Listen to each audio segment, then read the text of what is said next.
दिक्कत हुई है कि मुझे हर मीटिंग में हर किसी के सामने मेरे बेइज्जत किया गया। मैंने हर चीज़ को लुभाता रहा, मैंने बर्दाश्त किया, मैंने अपने सीनियर अधिकारी को सबको बताया है। मैंने डीजी साहब को भी बोला है।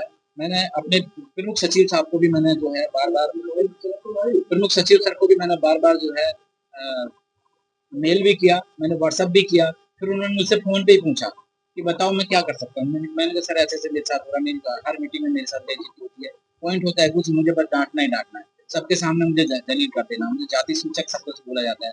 और ये जो मैंने आपको बताया था कि चूतों से मिर्चें निकलेंगी, चूतों में तुमको जो है चूते फट जाएँगे तो मैं सस्पेंड करा दूँगा, ये तो कॉमन सी लैंग्वेज थी। और इस तरह से मुझे बार-बार जो है मुझे ये भी दबाव दिया गया कि या तो आप सिस्टम में आओ। मैं देखिए आपसे आज बता रहा हूँ क्योंकि मैं वो छुपा रहा था।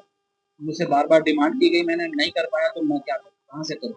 क्योंकि जो जेएम फार्मा थी, जेएम फार्मा का ही तो वो रुका हुआ था। बाकी मैंने किसी का पेमेंट नहीं रोका है। जिसका जो पेमेंट लीगल था उसका हुआ है।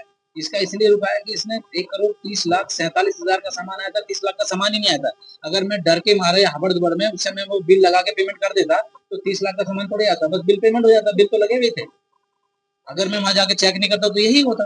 मेरी सर क्या डिमांड थी? कुछ अब आप नहीं, मुझसे पैसे की तरफ डिमांड थी। कितना?